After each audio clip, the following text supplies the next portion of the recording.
Hi guys, it's Grisha and again welcome to my YouTube channel. So guys, as you can see, I have my pimples so big. Ito ngayon is yung pants, but recently kasi tinatamad akong lagay. So every time na after kong maghilamos, toner lang yung nilalagay ko. So ito yung nangyari. So that's why kailangan kong maging masipag sa paglagay. By the way guys, balik tayo sa topic.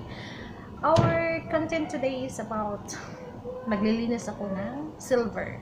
So ano nga ba ang gamit ko panglinis ng silver? So of course I will show you guys. So before that guys, please sa mga hindi pa nakasubscribe, please click the red button up there and please click the bell notification para updated kayo sa aking mga susunod na videos na i-upload. So ito nga guys, back to topic.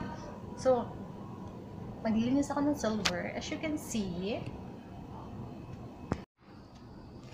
So yan guys, as you can see, mga silver yan guys. So nagiging kulay gold na siya. So kailangan na siyang gamitan ng silver polish. So yan, naging gold and silver ang kulay niya, but silver talaga ito guys. So gagamitan ko siya ngayon ng ito mirror silver polish. Ayan guys. So 250 ml ito. Ayan, 250 ml.